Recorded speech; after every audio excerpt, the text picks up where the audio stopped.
Hi campers, I'm Rachel and I'm the livestock instructor here at MSU Tollgate Farm.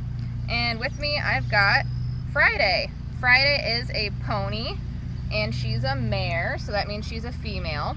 And a pony is just any equine that is shorter than 14.2 hands.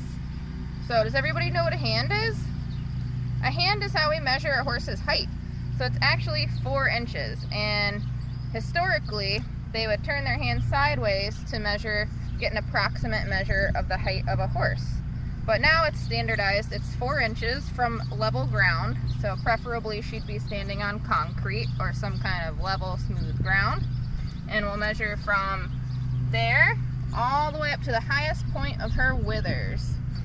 So you can kind of see she's got this high part of her spine that's called the wither here, where her shoulder blades tie in and where her neck begins.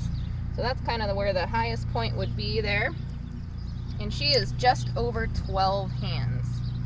So anytime there's a decimal point and then another number when you're measuring hands, that accounts for any additional inches.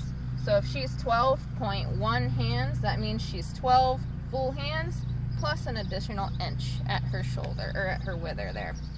Friday is also unique because she's gaited. So that means, like your average riding horse has the standard gaits: walk, trot, canter, and gallop. Gaited horses have been selectively bred to have very smooth racking gaits, is what they call them. But basically, they stay in a 4-beat gait that has an intermediate speed, and it's very, very smooth. So it's not as bumpy as your average horse's walk, trot, canter, or gallop. So that's just another kind of unique thing about her and makes her a great option as like a trail horse, or a horse that you would be riding for lots and lots of hours in a day, and you'd want a really smooth, comfortable ride. Right. As far as gaited breeds of horses or ponies go, there's about 30 different types of gaited horses. Friday is a mixed breed, and we're not quite sure which combination of breeds, either 1 or 2 different gaited breeds she is, but she definitely is gaited and doesn't do the traditional walk, trot, canter, and gallop paces.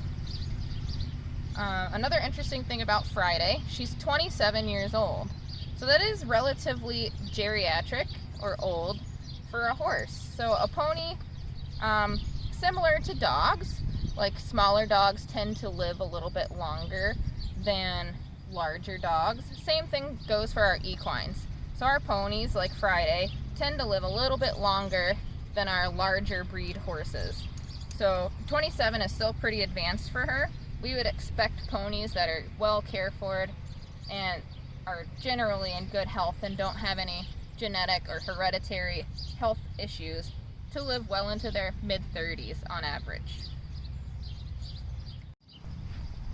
So Friday's color we would call chocolate, because she is very even-toned brown without any dark black points on her ears, and she doesn't have any orange or lighter colored on her muzzle. It's all pretty uniformly chocolate color.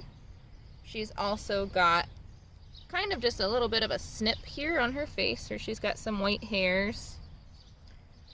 And we would call her white markings Tobiano, because the white actually crosses from one side to the other over her spine.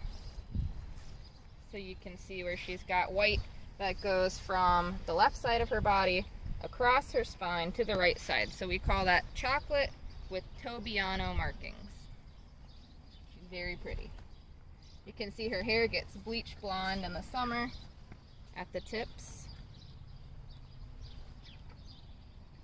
And combination of colors. So she's got the chocolate that bleaches to blonde, and she's also got some white in her tail. This is our little Shetland pony mare named Sesame. So Sesame is about 10 years old, so she's in the prime of her life.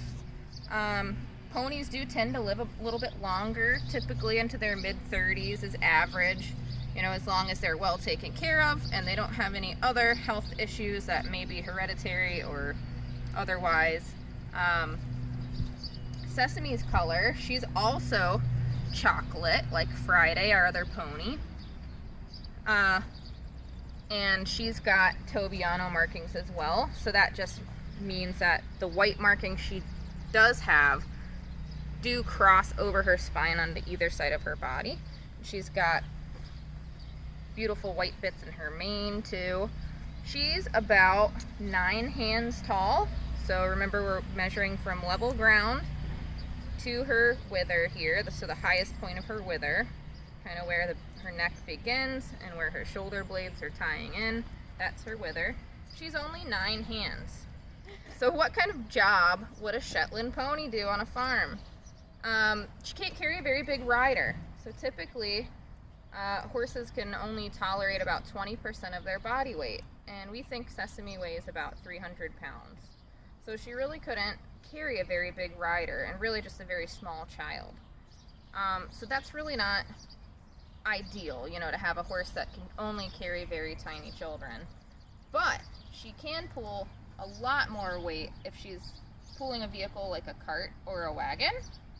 So Shetland ponies, historically, were bred to pull coal wagons through mines. So that means even though the mine shafts are very, very small and people would have to crawl through them, ponies could completely fit in there because she's only 9 hands, right? So she could fit in a tiny little tunnel and pull a lot of weight behind her, even though she can't really carry much weight on her back. She's very stout and strong and can pull quite a bit behind her. So traditionally, that's what this breed of horse is used for, is pulling carts. And they're very sturdy and small and fit into tight spots and are pretty well behaved and calm and easy to train.